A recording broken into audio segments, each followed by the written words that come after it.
Un saludo de nuevo a cada uno de nuestros radioyentes en esta hora, y en esta ocasión entramos a otro de los grandes temas de las Sagradas Escrituras, tema que, como el bautismo en el nombre del Señor Jesucristo y la unidad de Dios, un solo Dios en una sola personalidad, ha sido un tema encubierto por los siglos, pero que en este tiempo del fin Dios ha revelado en todo su esplendor por su siervo, el ángel de la iglesia de la Odisea.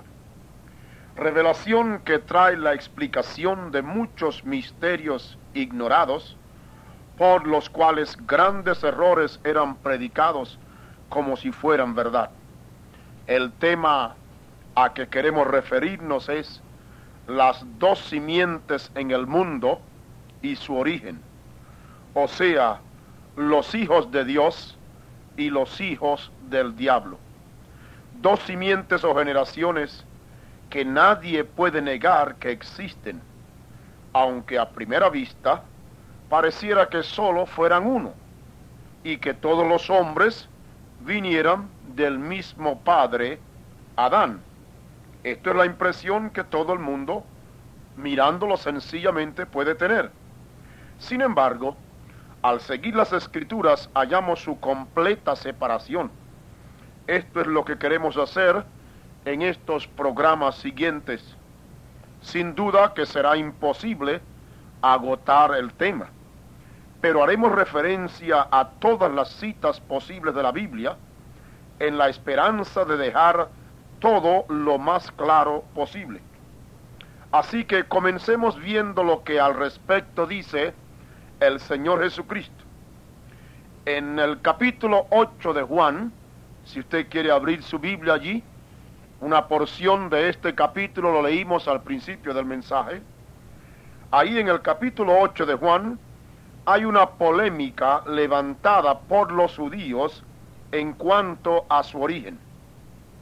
El Señor Jesús, quien era la palabra, Él había discernido las intenciones de estos judíos muy religiosos, y Él se dio cuenta que lo que deseaban era deshacerse de Él. Jesús entonces comenzó a aplicarles la espada de su palabra, y les dijo: si vosotros permaneciereis en mi palabra, seréis verdaderamente mis discípulos. Y enseguida les dice: y conoceréis la verdad, que es su palabra, y la verdad os libertará. Ante esta afirmación del Maestro, los judíos se levantan y le dicen: nosotros somos simiente de Abraham, y jamás servimos a nadie. ¿Cómo dices tú, seréis libres? Dos cosas afirman aquí los judíos. Primero, que eran simiente de Abraham. Segundo, dicen, jamás servimos a nadie. El Señor Jesús entonces toma la palabra para responderles.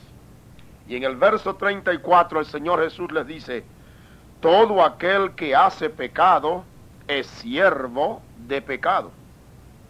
Ustedes saben, en Romanos 6 el apóstol Pablo confirma estas palabras del Maestro cuando en el verso 16 dice: ¿no sabéis que a quien os prestáis vosotros mismos por siervos para obedecerle, sois siervos de aquel a quien obedecéis, o del pecado para muerte, o de la obediencia para justicia?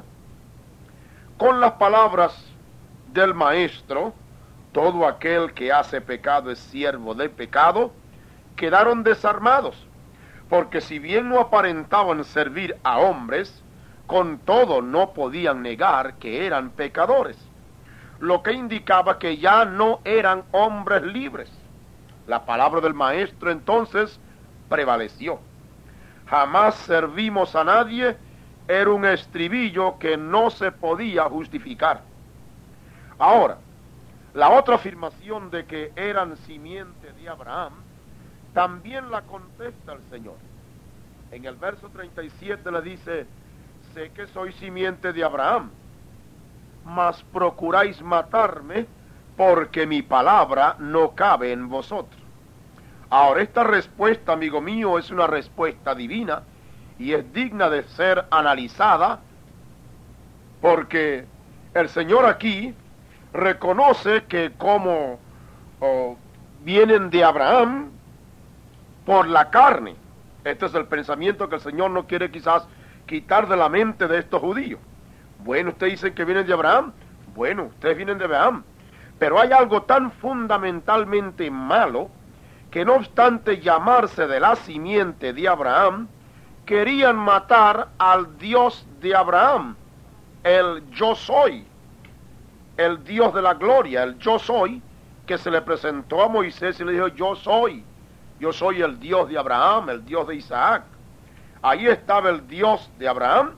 Ellos decían que eran hijos de Abraham y ahora querían matar al Dios de Abraham. ¿Cómo se puede explicar esto? En primer lugar, los judíos están reclamando una relación con Dios como si esta relación fuera una relación natural, porque decían, simiente de Abraham somos. Esto es afirmar que Abraham era su padre.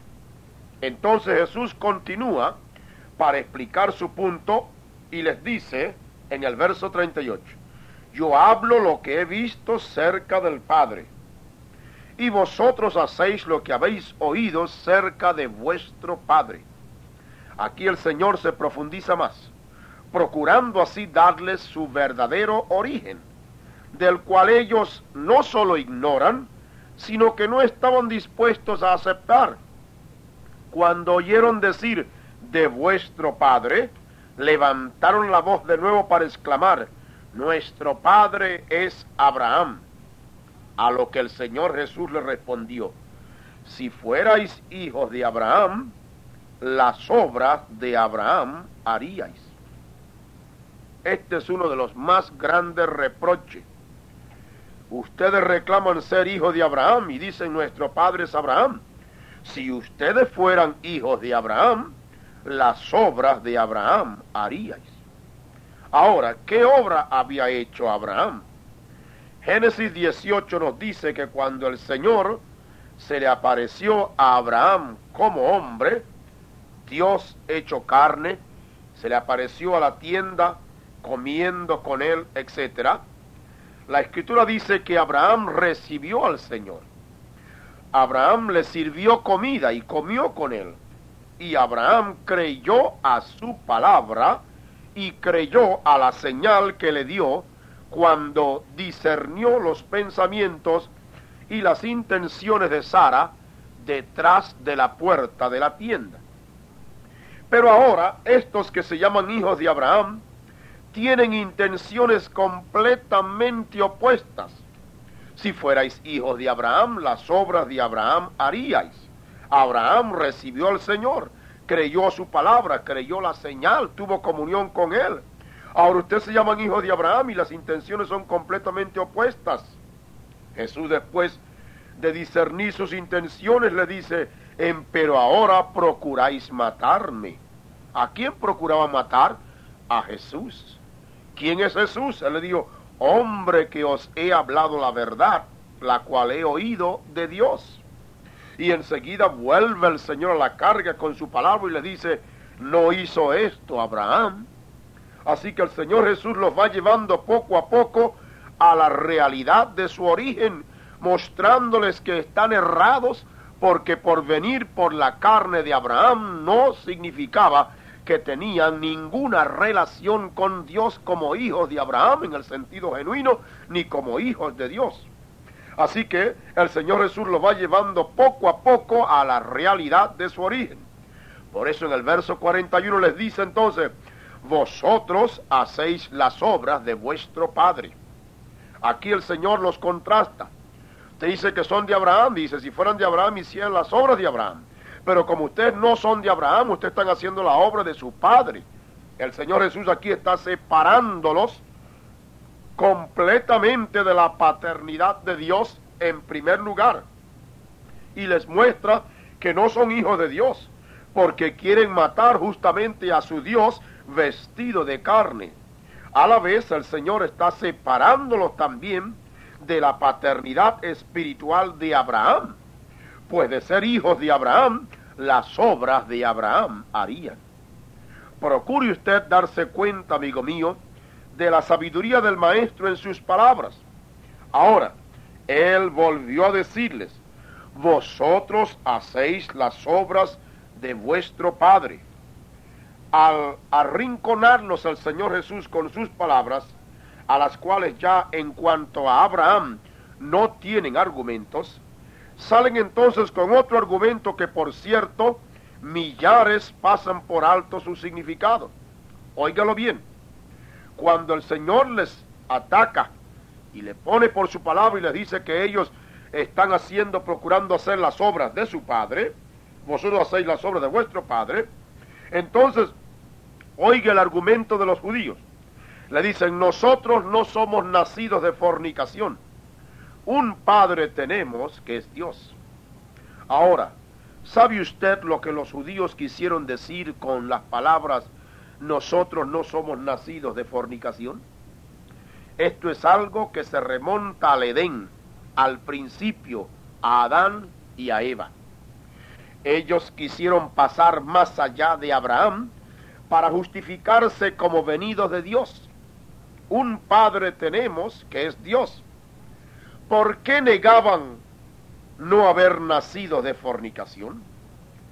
¿Qué tenía esto que ver en la discusión? Los judíos sabían de otro padre que por fornicación había tenido hijos. Y ellos dijeron: nosotros no somos nacidos de fornicación. Ellos rehusaban identificarse con el Padre al que Jesús los está llevando a que entiendan que son hijos. Porque al no ser hijos de Dios, otro tiene que ser su Padre. ¿Lo ve usted? Evadiendo pues ser identificados con el otro Padre, dicen: un Padre tenemos que es Dios. A lo cual el Señor Jesús le responde: si vuestro Padre fuera Dios, ciertamente me amaríais, porque yo de Dios he salido y he venido. Ahora, no eran hijos de Abraham porque no hacían las obras de Abraham. Ahora los acusa de que tampoco son hijos de Dios porque de serlo lo amarían. La ausencia de las obras de Abraham y no amarlo eran pruebas que no eran hijos de Dios. Entonces preguntamos: ¿hijos de quién son? ¿No dicen la gente que todos los hombres son hijos de Dios? El mundo y muchas religiones dicen y predican eso. Predican de la paternidad de Dios. Pero el Señor Jesucristo en su palabra dice diferente. A estos judíos, la crema de la sociedad y de la religión hebrea, el Señor Jesús enfáticamente les dijo quién era su Padre. Vea usted el versículo 44. Le dijo: vosotros de vuestro padre el diablo sois, y los deseos de vuestro padre queréis cumplir. Por supuesto, solamente la autoridad y el conocimiento y sabiduría y revelación del Señor Jesucristo, quien era la palabra, podía decirles a esta gente esto. Esta es una afirmación de las más atrevidas, dirán algunos, que el Señor Jesucristo haya llamado a la crema de la sociedad, fariseos y todos los que estaban allí: vosotros de vuestro padre el diablo sois, y los deseos de vuestro padre queréis cumplir. Sin duda que la afirmación, algunos dirán que es muy atrevida, dije, pero yo creo que más que atrevida, esta afirmación es cierta y muy cierta. Estos religiosos judíos que reclamaban ser hijos de Abraham e hijos de Dios estaban engañados. Ni hijos de Abraham, ni hijos de Dios. Eran hijos de su padre, el diablo. Ahora, ¿qué pruebas o evidencias para probar semejante afirmación?, dirá alguien. Dejemos que el Señor Jesús mismo nos dé las pruebas. Dijo: los deseos de vuestro padre queréis cumplir. ¿Cuáles deseos? Los deseos que el Maestro les dijo cuando le dijo: ahora procuráis matarme. Con estos deseos de matar al Señor Jesús no podían ser hijos ni de Abraham ni de Dios. Esos deseos eran evidencia clara de su descendencia. Espiritualmente manifestaban ser hijos del malo y físicamente querían llevar a cabo el deseo de su padre. El Señor Jesús entonces señala el carácter del padre de ellos cuando les dice: Él, homicida, ha sido desde el principio y no permaneció en la verdad. Ahora, ¿quién es este homicida desde el principio? Es un hombre. El homicida del principio fue Caín, un hijo del diablo que cometió homicidio con su hermano Abel. El Señor está identificándolos con este personaje del principio. Así como Caín mató a su hermano, ellos ahora querían matar a Jesús, su hermano, según la carne, mostrando así su descendencia exacta. Juan, en 1 de Juan 3:10 nos dice: en esto son manifiestos los hijos de Dios y los hijos del diablo. Cualquiera que no hace justicia y que no ama a su hermano no es de Dios. Así que Juan, en perfecta armonía con el Señor Jesús, hace separación de los hijos de Dios con los hijos del diablo. Esta separación hace claro la manifestación que caracteriza a cada uno de ellos. Especialmente los hijos del diablo son conocidos porque no aman a su hermano. El que no ama a su hermano, dice, no es de Dios. Y Juan continúa, aún llevándonos al caso concreto del ejemplo por excelencia, y nos presenta a los dos hermanos con dos padres diferentes que nacen de una misma madre. Son Caín y Abel. De Caín, Juan dice quién era su padre. Y en 1 de Juan 3:12 nos dice, anticipo a decir que recuerde que Juan viene mostrando a los hijos de Dios y a los hijos del diablo. Entonces, para hacer perfecta diferencia, le dice: no como Caín, que era del maligno, o sea, del diablo, y mató a su hermano. Juan coincide con el Señor que Caín es el primer homicida, porque fue hijo del diablo, la serpiente antigua, que mató a su hermano Abel. ¿Y por qué causa mató Caín a su hermano Abel? Juan responde: porque sus obras eran malas y las de su hermano justas. Juan dice que uno era malo, o sea, hijo del maligno, pero su hermano era justo. De que Abel fue justo y un hijo de Dios, lo afirma Pablo en Hebreos 11:4. Por fe Abel ofreció a Dios mayor sacrificio que Caín, por lo cual alcanzó testimonio de que era justo. Estos dos hijos de Eva tuvieron dos padres. Uno era hijo de Dios, Abel, y el otro era hijo del diablo, Caín. Adán fue hijo de Dios. El diablo es llamado la serpiente antigua en Apocalipsis 12:9. Caín fue hijo del diablo, la serpiente antigua. Desde entonces estas dos corrientes han poblado el mundo y están tan mezcladas que nadie sabe hoy quién es quién. Ese fue el engaño de los judíos. La doctrina de la paternidad de Dios para todos no se puede sostener por las Escrituras, porque hay hijos del maligno. Los judíos en el tiempo de Cristo estaban engañados, aun cuando sabían que Caín era hijo de Eva por fornicación, y se esforzaban por no identificarse con él, diciéndole: nosotros no somos nacidos de fornicación.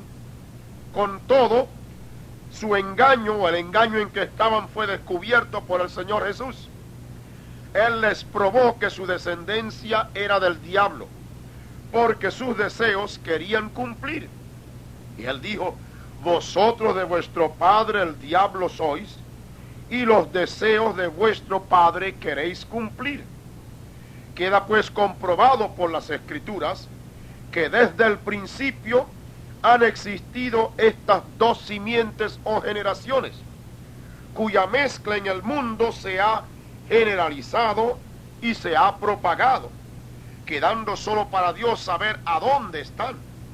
Esto hace claro ahora saber por qué el Señor Jesús llamó a los religiosos judíos de su día, los llamó generación de víboras, que es lo mismo que descendientes de la serpiente. Es significativo también que Juan el Bautista también los llama así, les dice: generación de víboras, ¿quién os enseñó a huir de la ira que vendrá? Les dijo más, Juan el Bautista les dijo: no comencéis a decir en vosotros mismos, tenemos a Abraham por padre. Esto revela que Juan sabía que, aunque pretendían ser hijos de Abraham, en verdad eran hijos de la serpiente antigua, generación de víboras, fue como los llamó, que como dije, es lo mismo que decir descendientes de la serpiente. Estas citas de las Escrituras explican la razón de Pedro y de Judas al referirse a la conducta de algunos hombres y decir como bestias brutas. La naturaleza de bestia no viene por Adán, la naturaleza de bestia viene por la serpiente, porque la Escritura dice, y Jehová Dios dijo a la serpiente, por cuanto esto hiciste, maldita serás entre todas las bestias del campo. Y la maldición que sigue es importante, dice, sobre tu pecho andarás y polvo comerás todos los días de tu vida. Esta bestia, la más astuta de todos los animales, que hasta habló, conversó con Eva, perdió por la maldición su forma original y fue convertida en una serpiente que se arrastra por el suelo. Pero antes de prestarse al mal era diferente. Cuando el mal fue consumado por influencia diabólica, esta serpiente dejó simiente. Y el Señor le dijo en la continuación de la maldición, le dijo, enemistad pondré entre ti y la mujer. Y oiga ahora, dice, y entre tu simiente y la simiente suya. Está hablando con la serpiente en Génesis 3:15. Enemistad pondré entre tu simiente y la simiente suya, la simiente de la serpiente y la simiente de la mujer. Esta enemistad entre la simiente de la serpiente y la simiente de la mujer quedó demostrado allí mismo en Caín y Abel. Allí están las dos simientes, que son las dos corrientes en el mundo. Eva reconoce que Abel es de su naturaleza y claramente lo explica cuando en Génesis 4:25 dice la Escritura, y conoció de nuevo Adán a su mujer, la cual parió un hijo y llamó su nombre Set, porque Dios, dijo Eva, me ha sustituido otra simiente en lugar de Abel, a quien mató Caín. La simiente de la serpiente es bestial y se conoce por su oposición a la otra simiente, como fue Caín con Abel. Con todo, para asombro de muchos, es tan religioso como los demás. Este es el elemento engañoso en el mundo. Muchos creen que porque son religiosos ya son de Dios. Esa es la más grande equivocación. Entre los religiosos están los hijos del malo como Caín, Judas y muchos más. Es la ignorancia de las Escrituras y su revelación que mantiene a muchos en tinieblas. Mas para esto apareció Malaquías 4:5, para convertirnos a la fe de la palabra pura, que es la que revela los misterios escondidos. Por Malaquías 4:5, en Elías que había de venir, hemos llegado a conocer esta verdad oculta. Existen dos simientes diferentes, que es la explicación a muchos otros misterios que estaban ocultos en las Escrituras. Con este primer tema sobre la simiente o las dos simientes, esperamos que nuestros oyentes hayan tenido alguna capacidad para entender lo que la Escritura enseña sobre el particular. Y esperamos ahora profundizarnos más en este tema en los programas siguientes.